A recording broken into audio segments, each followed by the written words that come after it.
Hello, good morning. सकाळी 5:30 वाजता तयारी झाली आणि फ्रेश झाली आणि मग तयार व्हायला घेतलं, कारण का आपण जाणार आहोत बाहेर. कुठे जाणार आहे ते तुम्ही गेस केलंत का? कळलंच असेल तुम्हाला, सांगते मी पुढे. इथे आपली पॅकिंग पण झाली, मी पण रेडी झाले. आता जाऊया घरी. मस्त मिमीला रेडी केली आणि आम्ही डायरेक्ट गाडीत बसलो. आपण चाललो आहे माझ्या गावी. इथे मम्मी आहे, मम्मीसोबत मिमी बसलेली आणि शुभम पप्पा होते. मस्त हिरवागार व्ह्यू एन्जॉय करत आम्ही जात होतो. आमचा प्रवास सुरू झालेला.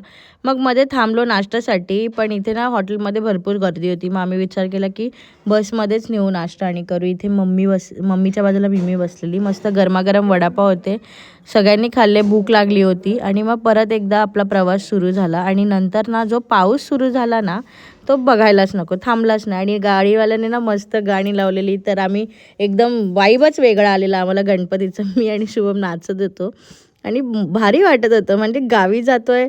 पहिलं तर आमचं ठरलं नव्हतं, पण अचानक आमचा प्लॅन झाला गावी जायचा. आणि माणगावला गेलो ना, त्यानंतर तिथे ट्रॅफिक लागली थोडीशी, नाहीतर आमची गाडी मस्त चालत होती. मला कंटाळा आलेला, कधी एकदा गावी पोचतं असं झालेलं. आणि हा व्ह्यू बघा कोकणातला, एवढा भारी वाटत होता ना, काहीच बोलू मी. पोचलो गावी आणि इथे उतरल्या अजून जोरात पाऊस आला. तर आम्ही अर्धा तास इथे स्टॉपवरच थांबलो होतो आणि मग घरी गेलो. गावामध्ये आपण एंट्री मारलेली आहे आणि पावसाने पूर्ण कहरच करून टाकला आहे. बघा तुम्ही, पाणी किती आहे. आणि आम्ही अशा प्रकारे भिजत चाललेलो आहे. बस मला गाडी इथं भाऊजी पण आहेत आणि पप्पा खूप जास्त त्रस्त चालले आहेत. सॉरी, मला भिजत तू. असं आम्ही भिजत घरी गेलो. Okay, bye. भेटूया नवीन व्हिडिओमध्ये. आता फुल व्लॉग बघायला विसरू नका गणपतीचे. बाय.